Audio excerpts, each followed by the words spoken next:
You're listening to the TOEFL podcast, number 22.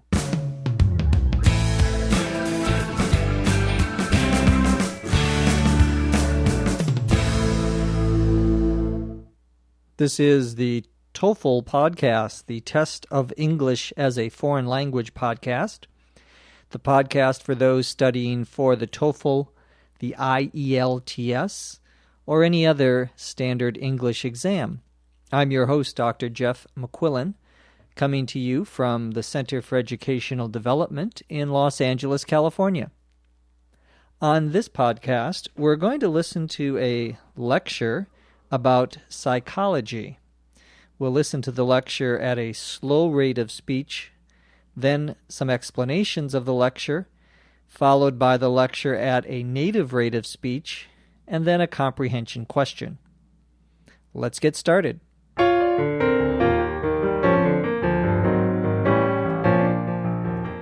We're going to spend this week talking about cognitive psychology. Like the other theories of psychology we've covered so far, cognitive psychology studies the mental processes that drive behavior. This behavior includes thinking, reasoning, decision-making, and even emotion and motivation.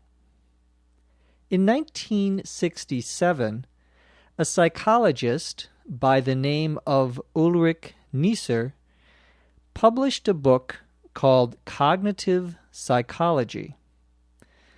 In it, he talked about how our minds, our cognition, our thinking, are part of everything a human being might possibly do. In short, according to Neisser's definition, every psychological phenomenon is a cognitive phenomenon. Cognitive psychology is significantly different from other schools of thought in the field of psychology in two important ways. First, cognitive psychologists accept and make use of the scientific method. Like other areas of science, cognitive psychologists believe that phenomenon can be observed, hypotheses can be formed about them, and predictions can be made using experiments. Cognitive psychologists don't believe that introspection is a valid method of scientific study, such as the methods used in Freudian psychology.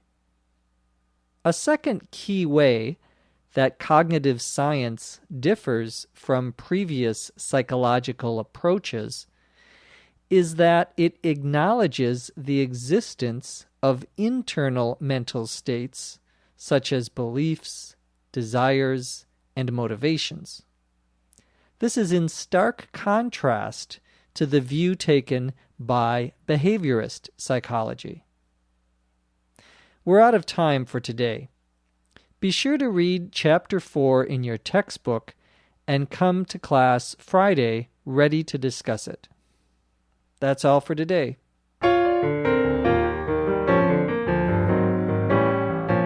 In today's lecture, we heard about psychology. Remember that on the real TOEFL examination, you will hear lectures about different topics. So even if you are not studying psychology, you may hear a lecture about psychology or biology or any other topic that would be studied at a university. So today's lecture is about a particular type of psychology called cognitive psychology. The lecture begins by the professor saying that we're going to spend this week talking about cognitive psychology. To spend time means, of course, to take time.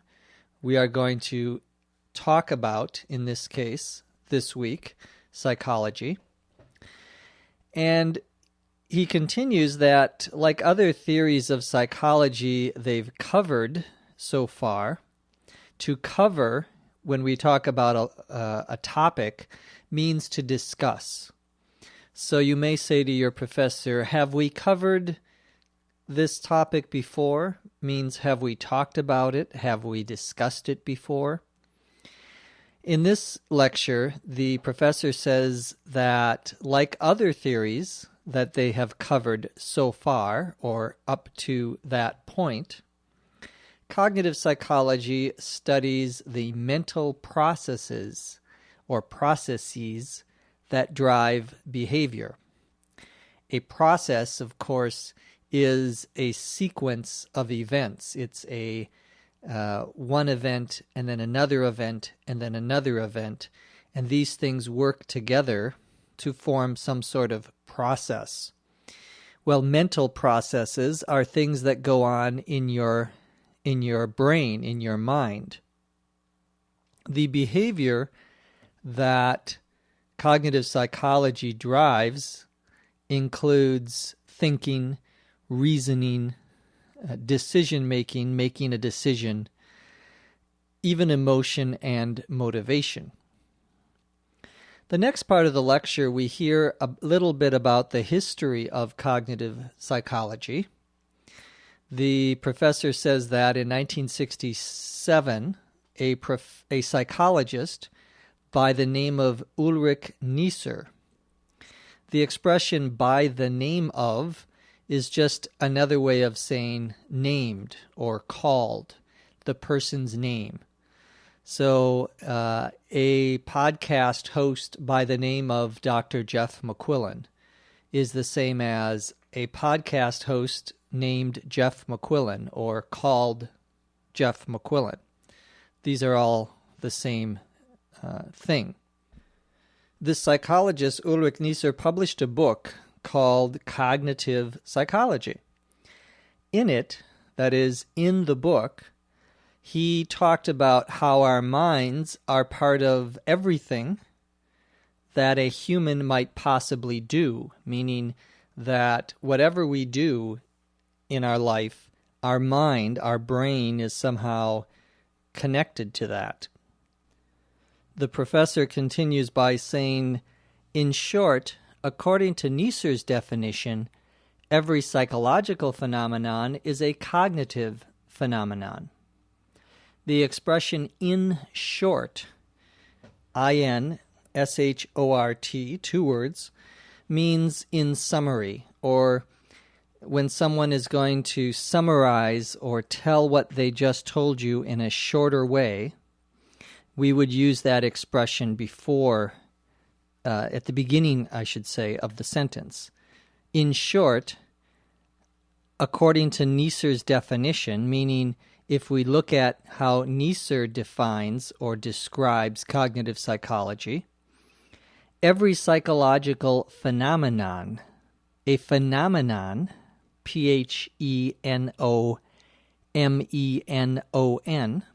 the plural is phenomena, with an A at the end. Phenomenon is an event. It's something that happens. So a psychological phenomenon is a cognitive phenomenon. So all of the things that go on in our brain are related somehow to thinking and reasoning.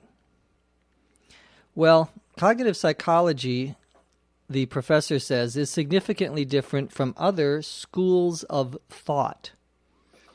A school of thought is a particular group of people who think a certain way about a topic. So if you are, for example, there was a school of thought that said that the earth was flat, that it was not round. Well, that's a way of thinking. That's a opinion or a theory that people have, the school of thought.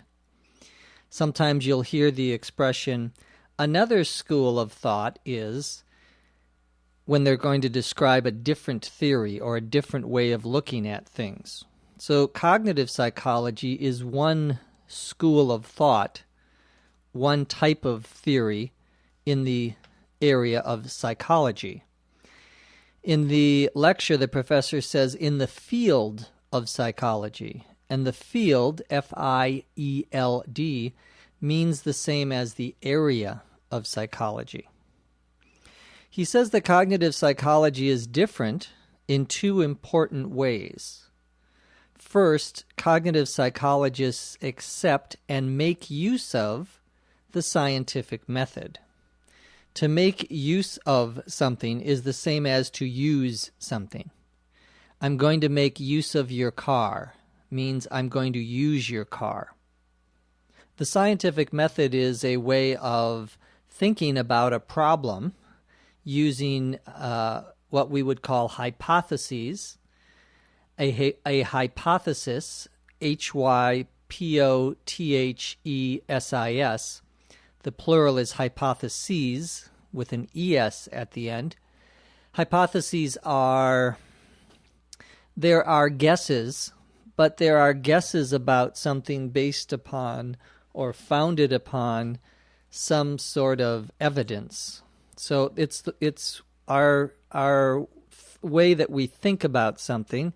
It's our guess about how something is going to happen or the way something is. For example, I have a hypothesis that whenever it rains in California, it snows in Minnesota. That could be a hypothesis, and I would then test that hypothesis. I would have to find evidence to support or not to support that hypothesis. Well, in cognitive psychology, they believe that phenomenon, and remember phenomenon is things that happen, a general word for things that happen, that phenomenon can be observed, you can watch it, hypotheses can be formed. Notice that we use the verb to form when we're talking about thinking up hypothesis, thinking of hypotheses, inventing hypotheses. That's called forming a hypothesis. So hypotheses can be formed about these observations of phenomenon, and predictions can be made. Once again, notice the use of the verb to make with predictions. Somebody makes predictions, but they form hypotheses. We also use the verb form for opinions. We form an opinion. We don't make an opinion. We make a prediction. So those verbs are used differently with different ideas. Well, cognitive psychologists don't believe in introspection. Introspection,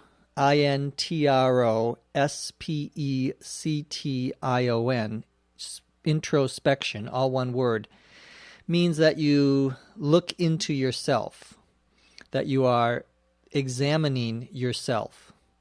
They don't believe that introspection is a valid method of scientific study. To be valid, V-A-L-I-D, means here really to be a correct method, a good method. The professor goes on that a second key way that cognitive science differs from previous psychological approaches, a key way, K-E-Y, W-A-Y, two words, a key way is a principal or important way. That adjective key can be used for many different things. You could say he is the key player on the soccer team. Means he's the most important. If he's not there, the team will lose. He's a key player. You can have a key idea. This is a key idea. This is the most important idea about a certain topic. Well, a key way that cognitive science differs from other psychological approaches is that it acknowledges the existence of internal mental states.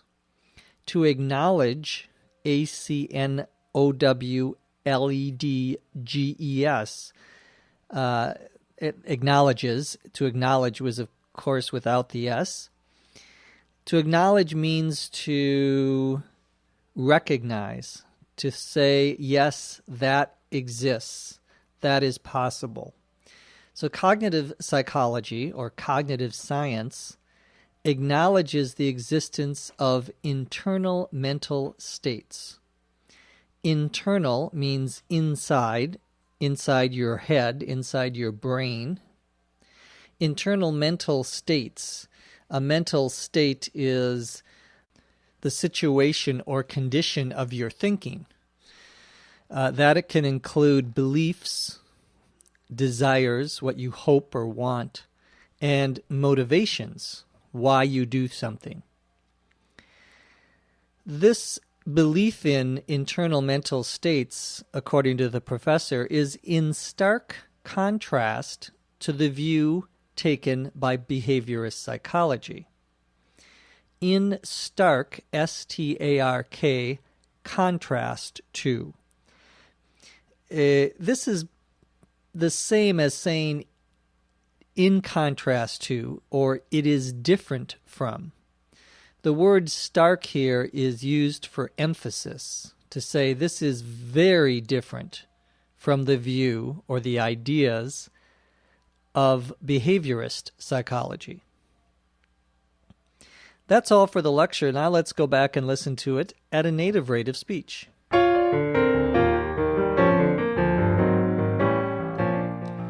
We're going to spend this week talking about cognitive psychology.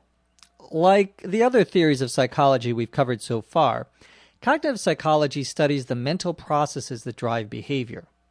This behavior includes thinking, reasoning, decision-making, and even emotion and motivation.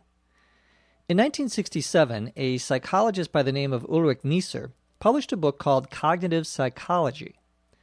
In it, he talked about how our minds, our cognition, our thinking, are part of everything a human being might possibly do.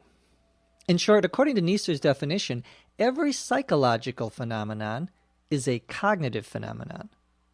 Cognitive psychology is significantly different from other schools of thought in the field of psychology in two important ways. First, cognitive psychologists accept and make use of the scientific method. Like other areas of science, cognitive psychologists believe that phenomena can be observed, hypotheses can be formed about them, and predictions can be made using experiments.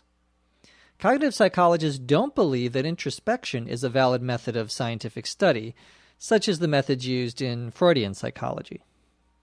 A second key way that cognitive science differs from previous psychological approaches is that it acknowledges the existence of internal mental states, such as beliefs, desires, and motivations. This is in stark contrast to the view taken by behaviorist psychology. We're out of time for today. Be sure to read Chapter 4 in your textbook and come to class Friday ready to discuss it. That's all for today.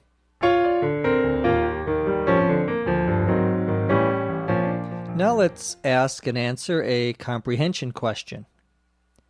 According to Ulrich Neisser, what is the relationship between cognition and behavior? A. Cognition controls human behavior. B. Behavior and cognition are both predictable. C. Behavior is the opposite of cognition. Or D. Cognition differs in mental states from behavior. The correct answer is A. Cognition controls human behavior. In the lecture, in the very first part of the lecture, we heard the professor say that mental processes drive behavior, meaning they control behavior.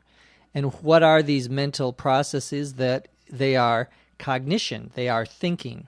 All thinking is, or all mental processes are related somehow to cognition, to thinking. So the relationship is that cognition controls everything we do. It controls human behavior. The second option, B, behavior and cognition are both predictable, does not talk about the relationship between the two. And remember, the question is, What is the relationship between cognition and behavior? Answer C is also incorrect. Behavior is the opposite of cognition. Of course, they're just two different types of phenomenon we're talking about. They're not opposite each other. Finally, the last answer, D, cognition differs in mental states from behavior. Well, cognition consists of many different mental states, and behavior is the actual human action.